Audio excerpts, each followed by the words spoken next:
So the topic that we are going to start, the name of the topic is a de Moivre's theorem, and that is the name of the scientist. This is one of the important article, or I will say the topics that we are going to start from today's session. They are the most important topics from your syllabus.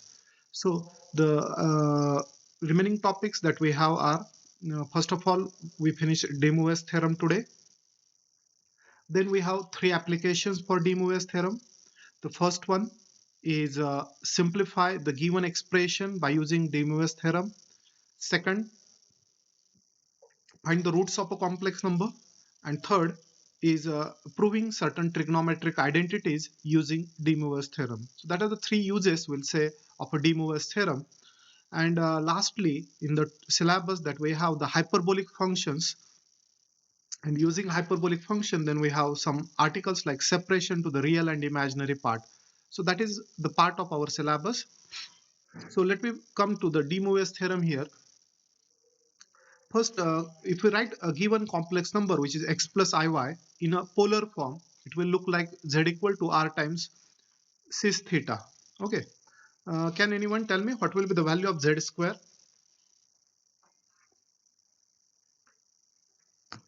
What will be the value of a z square here?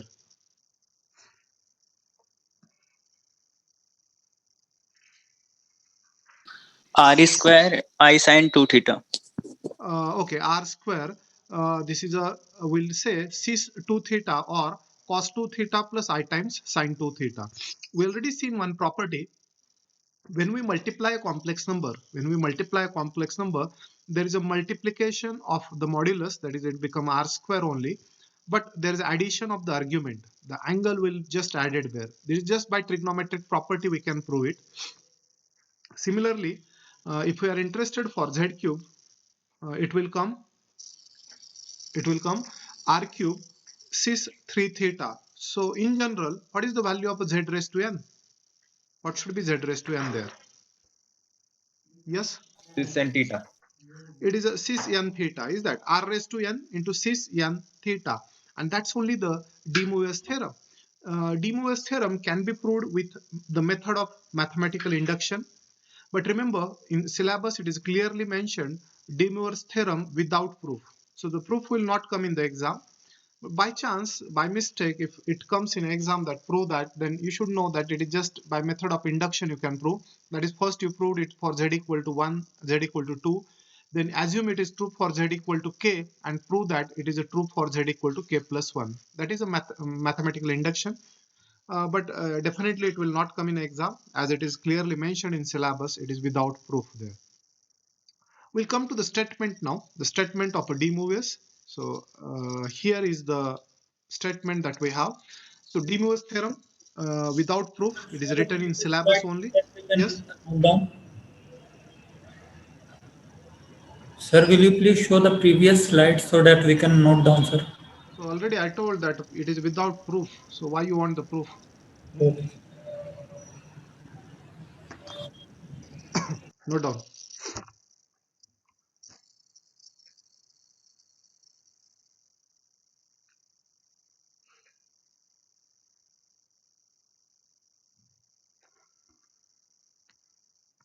Whatever this last statement is, that this is actually the important, and this is our de Moivre's theorem actually. If z is this one, if z is this, z raised to n, z raised to n is r raised to n cos n theta. So this power of the bracket, comes as a multiple of the angle. This also written as r raised to n cis n theta. So in cis form, we can write the de Moivre's theorem in exponential form also, e raised to I m theta. These are the different ways of writing the de Moivre's theorem. So this is the first way in cos and sine, second in cis, and third is in exponential. All three are the same statement.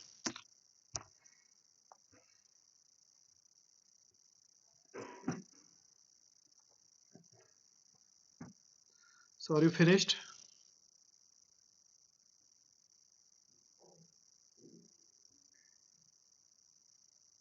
Yes, sir. Okay, good. So if you've done that, let I show you the main statement here. Okay, actually the same statement. So De Moivre's theorem without proof here. So it is just the thing that you have to remember, this one. Don't confuse with fraction or integer. Just remember cos theta plus I sin theta bracket raised to n is cos n theta plus I sin theta for all n belongs to the real number. Okay, so if n is any real number, now as it is a real number, it may be positive integer, positive fraction, anything. It can be anything. So just we are saying cos theta plus I sin theta bracket raised to n is a cos of n theta plus I times sin of n theta for all values of n belongs to the real number. So that only you should remember. Okay. Why here it is written one of the value actually? Because when we say a fraction, just like if we say 4 raised to half, 4 raised to half, it have the two values, plus 2 or minus 2. So one of the value of 4 raised to half is a minus 2, or one of the value of 4 raised to half is a plus 2. That way it is written whenever n is a fraction, one of the value of cos theta plus I sin theta raised to n, when n is a fraction, is cos n theta plus sin. So that way it is written. So that is the meaning, but main thing you should focus only on this statement. That is only enough to solve the example. These are the three uses that is a part of our syllabus, and we are going to do it, these three things, one by one. Any doubt, any problem here?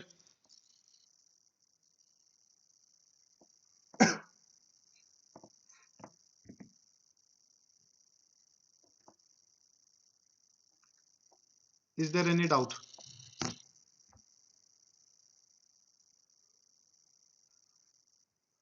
No, sir. Okay. So let I come to important corollaries or important remarks of the De Moivre theorem. Okay. So here are few of the important corollaries. You'll observe none of the corollary you have to by heart it. First thing, whenever we come across 1 upon cos theta plus I sin theta. Okay, obviously this complex number is not in a standard form. What we generally do it, we rationalize. We multiply by cos theta minus I sin theta divided by cos theta minus I sin theta. We just multiply by conjugate. And what is happening here? The denominator becomes cos square theta plus sin square theta, and it is 1. And we left with only cos theta minus I sin theta. So where we started? We are started with 1 upon cos theta plus I sin theta. The value of 1 upon cos theta plus I sin theta is a cos theta minus I sin theta. So it is just like the reciprocal is just like a conjugate. The reciprocal is a conjugate of this denominator is coming there. Okay, this is only for this term only. Okay, so that is the first remark, first corollary. Don't by heart it. Nowhere it required. You can prove it whenever it requires. Similarly, if we come across the similar result, the second result, if we come across 1 upon cos theta minus I sin theta, the answer will come as a cos theta plus I sin theta by rationalization. Okay, so that about first two properties. These first two properties are just for rationalization. Okay, now we'll move to the third property here. This property number 3. Property number 3 says not only we apply the De Moivre's theorem whenever the middle sign is plus, if cos theta minus I sin theta bracket raised to n is there, then also we can take that power of a complex number as a multiple of the angle here. Okay, so cos theta minus I sin theta bracket raised to n is cos n theta minus I times sin n theta. That's the third result. The fourth one, now middle sign is minus and power is also negative. So what happens here? This becomes cos of minus n theta, but remember cos is a even function. Cos of minus theta is a cos theta. So cos of minus n theta become a cos n theta only. Sin of minus n theta becomes a minus sin n theta. That minus become plus here. Okay, this why this is a plus? Well, here is a minus sign and this is also minus. Because of that, the middle sign is coming plus, because we have these properties of trigonometric function. Cos of minus theta is a cos theta, while sin of minus theta is a minus sine theta. So because of these properties, we get this as a plus. That about the fourth property. Now fifth is just property of indices written. Cos m, actually it is not cos, cis m theta. What is cis m theta? It is a cos m theta plus I sine m theta. And suppose this bracket raised to n is there. Now, when we apply De Moivre's theorem, yes, this n can be taken as multiple of angle, and it become cos of mn theta plus I times sine of mn theta. That is cis mn theta. Okay, or you can keep n inside and m as a power of the bracket. So these things are possible. These things are possible by the De Moivre's theorem. Okay, so that about the fifth remark, I will say, or the corollary.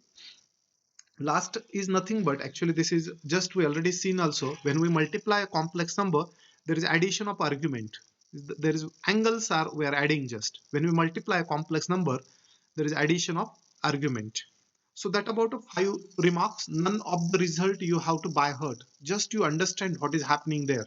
Okay, if you observe all these remarks, so these are little but we are coming across. Okay, these two properties we come across, but nothing is there. Even though middle terms are negative, you can apply De Moivre's theorem. That only you can remember. That's one. Now the caution is the most important thing. Okay, uh, what is the most important thing to apply the De Moivre's theorem? The first and most important thing, the real part should be cos theta only, and the imaginary part should be sin theta only. Then only the De Moivre's theorem is applicable, and that become cos n theta plus I times sin n theta. What happens if it is a reverse? Many times we come across this situation, that we come across sin theta plus I cos theta raised to n. Suppose the real part is not cosine term, we can convert it. We can convert into cosine, because we know the formula is that sin theta is cos pi by 2 minus theta, and cos theta is sin pi by 2 minus theta. And now the real part is a cosine and the imaginary part is a sine, and we can apply this statement, and we get the answer as cos of n pi by 2 minus theta plus I times sine n pi by 2 minus theta. So this is a most important thing you should keep in mind. You cannot apply the De Moivre's theorem when the real part is a sine. You should convert that sine to the cosine first and cosine to the sine, and then only you can apply the De Moivre's theorem. Then only that power of the complex number become a multiple of the angle here. Okay, and lastly, whatever the angles we have in for a real and imaginary part, that angle should be the same. If there is cos theta 1 and here is a sin theta 2, you cannot apply the De Moivre's theorem. Applying the De Moivre's theorem, the angle of a real and imaginary part should be the same. That's one. Any doubt there? No, sir. No doubt.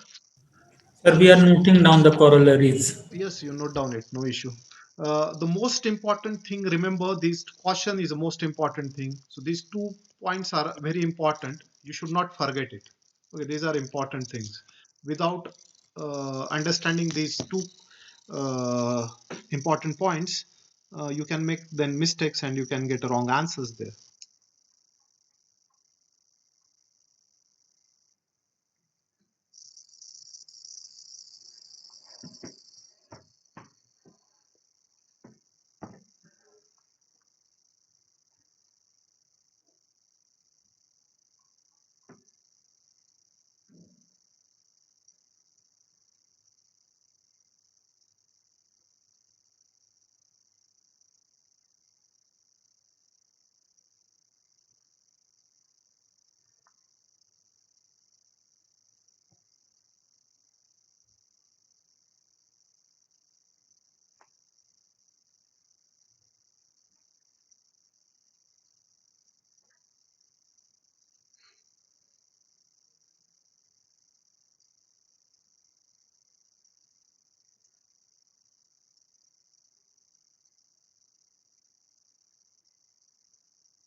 Done?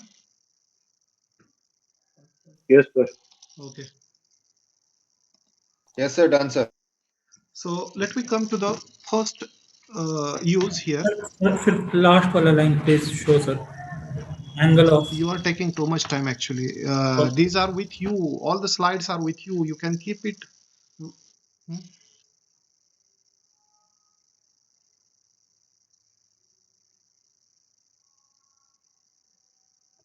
Okay, sir. Done. Okay, the first question. We are going to prove this result here. Whenever how to identify the problem is on D moves first. Whenever we deal with the power of the complex number here, bracket raised to n is there. So whenever the bracket raised to n comes there, the example is on yes, we can use the D moves theorem. So yes, anyone, how to use D moves theorem for this expression? Tell me. So in a solution, I will start with LHS. The left hand side that we are given is 1 plus cos theta plus I sin theta, that is a bracket raised to n, plus 1 plus cos theta minus I sin theta bracket raised to n. Yes, anyone, tell me.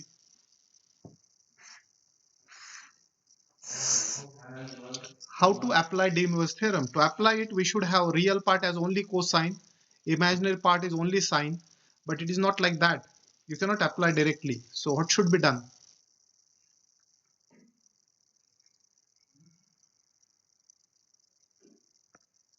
Can you observe something in for 1 plus cos theta and sin theta? If you make a group here, this is a real part, this is imaginary part. The real part should be only cosine. How you can convert it? Sir, 2 cos square theta by 2 minus 1. Correct. Half angle formulae. Very good. So the next step, 1 plus cos theta can be taken as 2 times cos square theta by 2, and sin theta can be taken as 2 times sin theta by 2 cos theta by 2. That's one. That is a simplification for the first term here. A similar simplification we can do it for a second term, because it is the same thing, only the middle term I have the minus sign. This is just we use half angle formulas for sin theta and 1 plus cos theta. Yes, what we can observe then?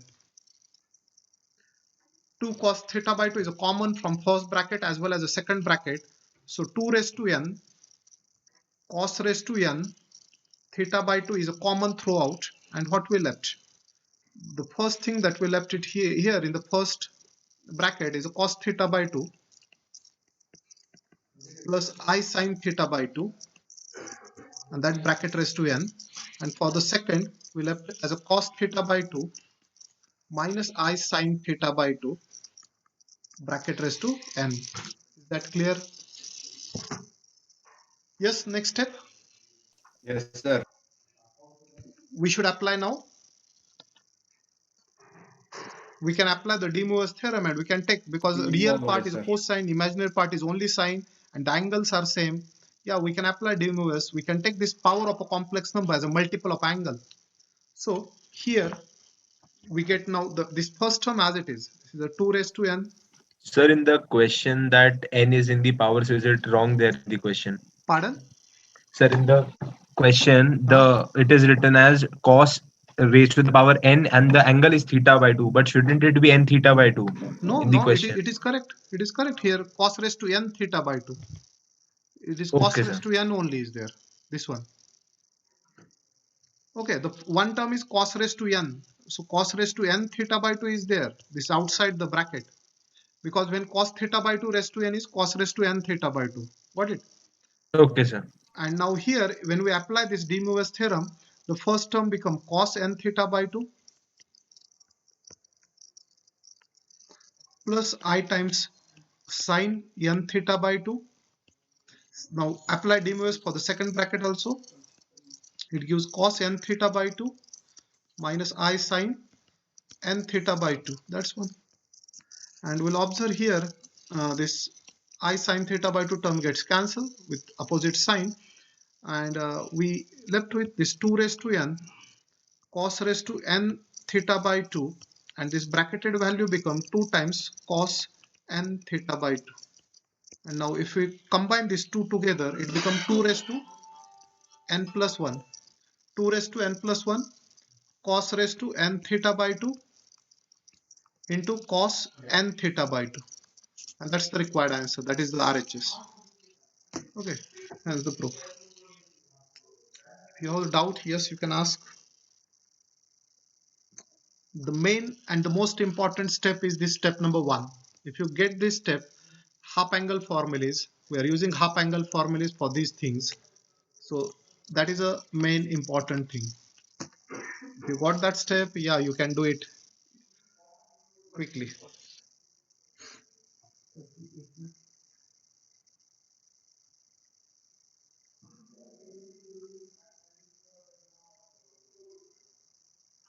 So there are two different terms. One is a cos raised to n theta by 2, and this is cos n theta by 2. These are two different things.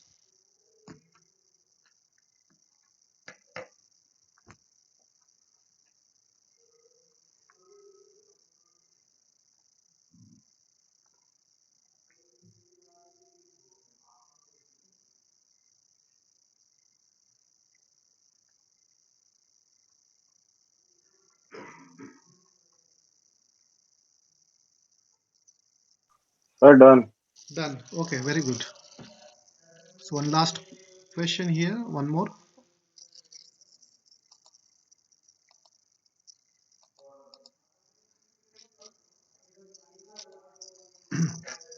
Now the question is little different only. The first thing we are given alpha and beta are the roots of this quadratic equation. So step number 1, we should find out these alpha and beta first. And to get these roots, we can use a quadratic equation formula.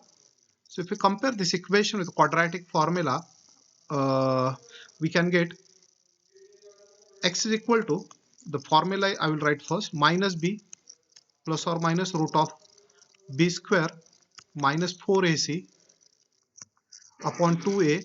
So this is the formula to use to get the roots of the quadratic equation. Minus b means it is a plus 2, plus or minus square root of b square, that is 4, minus 4ac is a minus 16 upon 2a means upon 2 only. So we get 2 plus or minus 2 root 3 iota divided by 2, is it? Because minus 12. Minus 12 can be considered 4 into 3. So this iota comes because of minus sign there, minus of root 1. So thus we get x is equal to, this 2 gets cancelled, 1 plus or minus I root 3. So we got the value of x here. We got two roots. Let me assume now, because we are given alpha and beta are the roots. So let alpha is the first root as a 1 plus I root 3 and beta as a second root, which is 1 minus I root 3. Yes, next step, tell me, we want alpha raised to n into plus beta raised to n. What should be done? How to get alpha raised to n now? Change it into polar form. Yes, very good. Correct. We already know that when we have to deal with the power of a complex number, we should consider the complex number in a polar form only. Okay, so our aim is to convert alpha in the polar form, beta also in the polar form, and we observed alpha and beta are just conjugate of each other. So just write alpha in a polar form. We can write similarly the beta. So if we compare this alpha with x plus iy, we have to find out its r and theta. So so I will say this x is a different actually, or you can compare with a plus ib. There are multiple ways to convert in polar form. You can divide it by the magnitude, and then okay, that ways are there. So I will do the rough work here. The better you can show this way also in the exam. Okay, so you can do like this. Let 1 plus I root 3, 1 plus I root 3 is equal to, say, I will say a plus ib. Okay, you can say x plus iy also, your choice.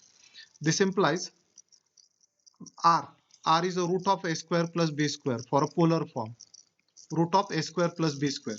So root of a square plus b square means root of 1 plus 3, and that is a 2. R is coming to theta is a tan inverse of tan inverse of b upon a. So that is a tan inverse of the value of b is a root 3 and a is 1. It is a pi by 3. So this is just we done a rough work so that we get r and theta, and we can write them directly here. Thus alpha is r. What is r? R is a 2, and we can write cos pi by 3 plus I sine pi by 3 because we got r and theta. So that is r times cis theta, and beta is its conjugate. So we should write it as a cos pi by 3 minus I times sine pi by 3. So the most important thing is this one, conversion from Cartesian to the polar. Once we convert it in polar, just we have to take alpha raised to n plus beta raised to n. Therefore, alpha raised to n plus beta raised to n is equal to. Now I will write alpha raised to n first. It is a 2 raised to n.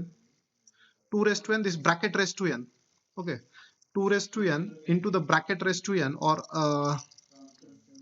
we can write like this, cos pi by 3 plus I sine pi by 3 bracket raised to n plus cos pi by 3 minus I sine pi by 3 bracket raised to n. What is done here? 2 raised to n is taken common. That is the same. So this 2 raised to n as it is. Applying De Moivre's theorem now. This is cos of n pi by 3 plus I times sine n pi by 3. That is for first term. We applied this power is taken as a multiple of angle. Same thing we are doing here now. So this will come as cos n pi by 3 minus I sine n pi by 3. And we can observe here exactly same thing happens in many times. Imaginary parts gets cancelled here. So this gets cancelled. And next step we get as a required answer. This one. Next step is the required 2 raised to n plus 1 into cos, because that is 2 times cos n pi by 3. So it will add to the power of 2 and we get the required answer.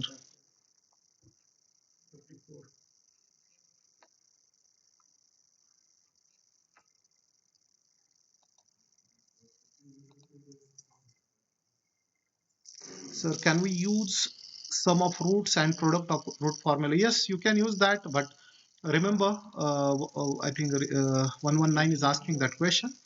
Our aim is to get the roots of the equation. You can use any method that you know. By the end, you should get this as the roots. Right now, the roots are complex, so you cannot use that factorization method. Okay, so that is little difficult here.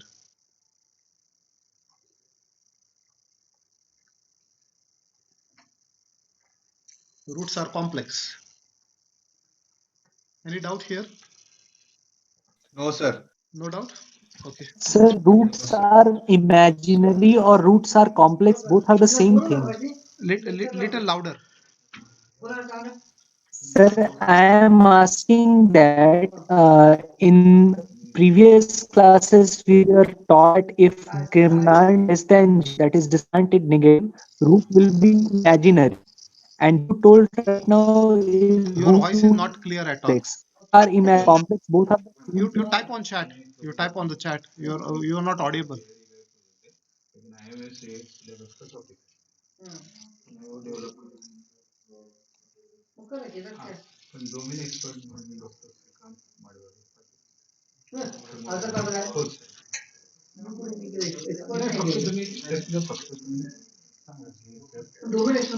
Okay, I think I'm not getting any roots are complex. Uh, Roots are complex or roots are imaginary. Both are same thing. Yes, imaginary roots are complex root only. Correct, Ankur? Whenever roots are imaginary, they are also complex root, na? When we say the complex root means it have an imaginary part. The roots are real when imaginary part is a 0. So so so just okay, I think this one is clear. Okay.